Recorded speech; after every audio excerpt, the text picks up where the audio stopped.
Egypt. It is a vast and ancient place, filled with history and culture. And when such cultures collide with the ones from the elite, history is made. Ptolemy II, the current ruler of these wealthy lands, finds himself besieged from all sides. Clearly, the foreign policy they've been using has only brewed trouble. A problem on the brink that could erupt at any moment. To the west, the Greek colony Carinae has opposed our rulership, declaring straight up war upon us. Rumors even circulated about them getting help from the native tribes of Nassamones, a fierce and warlike society. To the south, the Ethiopians squabble amongst themselves, surely dragging us into the conflict too. Perhaps gains can be made there, or just a strong friendship. Worst of all is undoubtedly to the north. Antiochus has just dealt with some Galatian tribe in Anatolia, undoubtedly a move to secure the north for his inevitable focus on the south. Us. That's 3 fronts. Not to forget these religious people of Egypt themselves can turn into our enemies too, if we are not careful. We can't afford to purge these troublemakers either. Just look at what they have built already. The lighthouse of Alexandria and the flippin' pyramids. Remarkable features. Wonders even. I want more. More remarkable structures. More wonders. No matter how far we have to travel.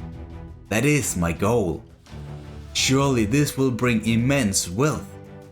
Of course, just like the ones building the pyramids, I have no intentions of paying the workers. That's too silly. Slaves are much more cost effective. Maybe these 3 war fronts aren't really that bad after all. If we can survive, that is. Let's deal with every situation one by one. We require 4 people to supervise the construction of Egypt. Most notably of all was Agapes, a man who served my father. I trust his skills the most. Their task is to secure public order while still squeezing every single piece of gold out of the citizens as possible. With a commercial focus, of course. Ptolemy himself was also in need of an army fit for a pharaoh. With this large war being split amongst these many war fronts, he would be the only one with a large army. It will be composed of pikemen for the front line, native archers and cavalry to cover the flanks. The same would happen in Jehuda, but on a much smaller scale. Jason is tasked to delay the Seleucids for as long as possible. Obviously, it is crucial we seek the blessing of Horus at the Oracle of Ammon before progressing further. Egypt can't stay isolated any longer. Trade with the other states around us is a powerful way to gain an early income.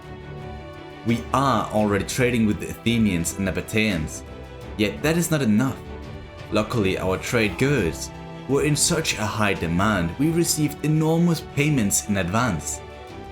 The Ptolemy to the south were even willing to become a client state because of it. Okay, we did have to pay them a substantial fee for it, but it is a great start.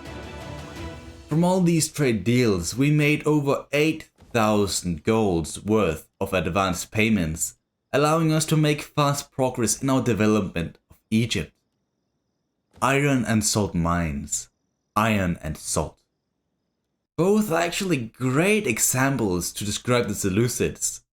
They are so salty from the past that they can only think with iron. The Diadochi are at war. The plan was simple. Ptolemy would smash the Kyreneans to the west and return north to break the Seleucids. Jason marched for Phoenicia to defend it with his minor division. By the looks of things, it might be a while before anything major happened on this front. So that is at least something. The pharaoh moved into Lydia, where he recruited some Celtic mercenaries and overall expanded his legion with professional infantry. In the south, our client state was attacked by the Medewi. Being steadfast in our decision to support the Ptolemy, we called upon Lysandros to march down there and protect their capital, with the same army as we usually are using. so they could make a full-scale attack themselves. All these armies definitely took a toll on our income. Thankfully, we already made some crucial investments in that front. Technology-wise, we were about to do the same, but in terms of siege equipment, the need for proper engineering tools like the ones Alexander used at Tyre will be important for dealing with our enemies. If we can ever make it to the walls, that is. Magas, the ruler of Carinae, marched out to meet us on the field of battle.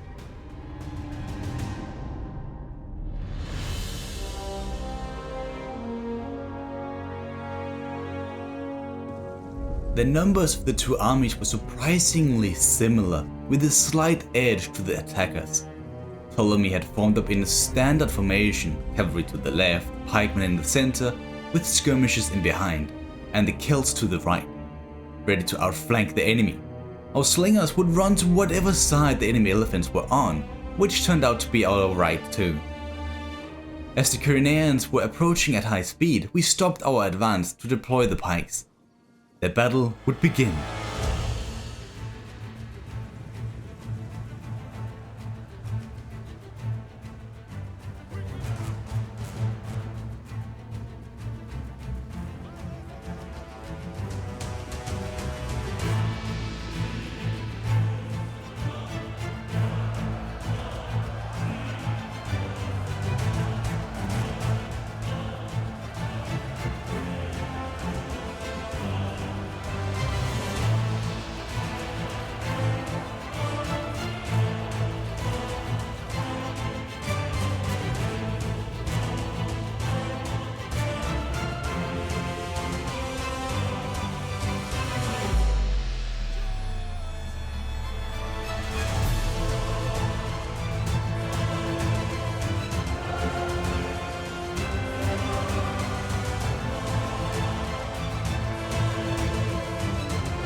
As Ptolemy and the cavalry had successfully smashed the left flank, we quickly overwhelmed the other forces. Our skirmishers focused fire on their general just standing around, tripling the numbers, scoring the first of many victories for the pharaoh.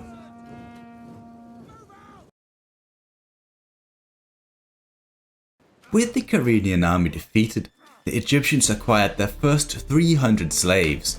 Running back to the protection of their garrison, the pharaoh lured the enemy outside to enslave even more to their project, making the occupation of Carinae easier than anything in the world.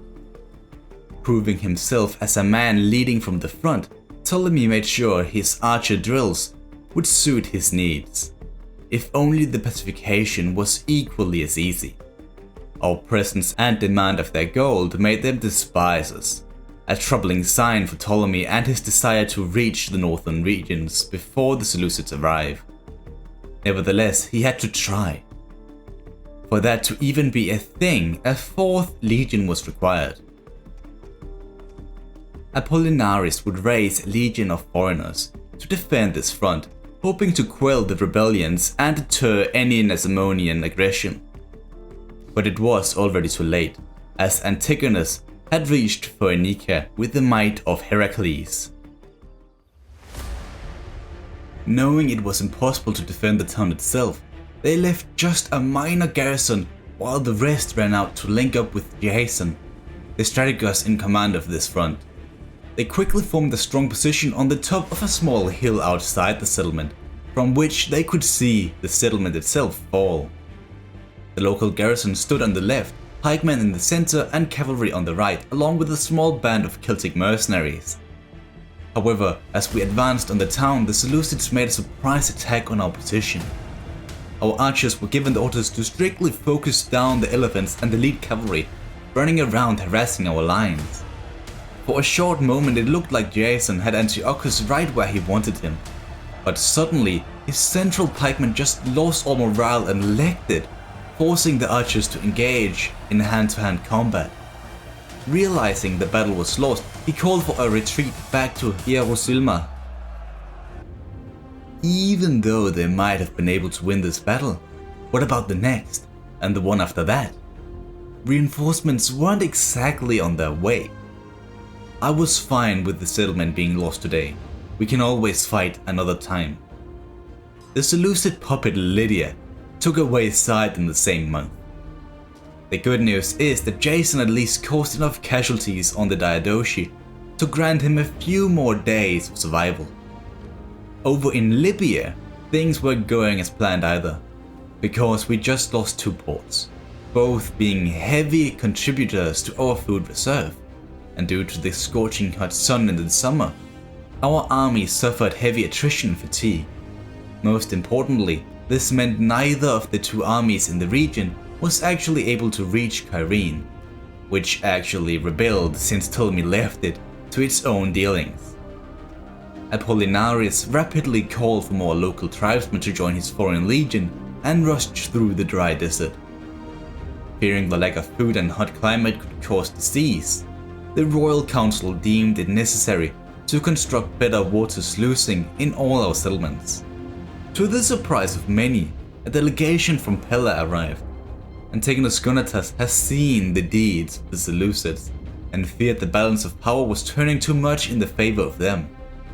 An agreement was made to improve our relations and hopefully reinstate the status quo by fighting the Seleucids together. But we can't make an ally without getting a new foe elsewhere. The Nassamones declared war upon us, further enhancing the pressure on our western borders. Forget about the Seleucids. Ptolemy is here in Libya now. If we can't defend this province at this moment, then Alexandria, our capital, will be at risk. He marched out recruiting as many units as he could.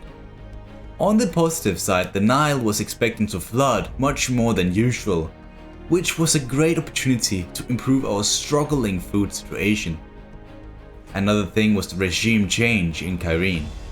Now, it is their problem to feed the citizens.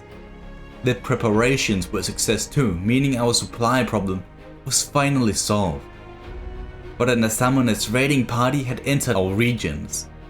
With no one to defend it and the rest preoccupied with other threats, it was Lysandras, who still was in Aethiopia, who was called upon. Yep, the guy over a year's march away. Nothing major happened down there anyway, apart from him strengthening a relationship with the Ptolemy. He was gifted a few locals to accompany him north, as thanks to his service down there. And for the matter of taking back Carinae, it was a bit more complicated than that. The city was besieged, clearly causing a lot of stress on the new rulers of the settlement. So much in fact, they were willing to take part in peace talks. After a bit of negotiations, we came up with a final agreement. Peace along with them becoming a client state. An extension of our influence, not actually a part of it. Plus a bit of gold, but that was just a formality to smoothen the process. Trade would be established shortly after. It was the best for both parties, really. We get peace in the west and they don't die. Now it was a matter of dealing with Nassamones. They have already sacked Ammonium, plotting to take it soon.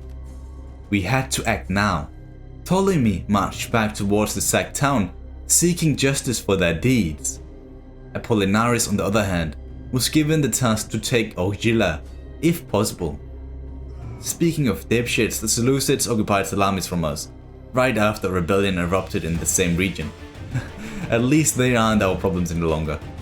But this meant though our financial capabilities were running low.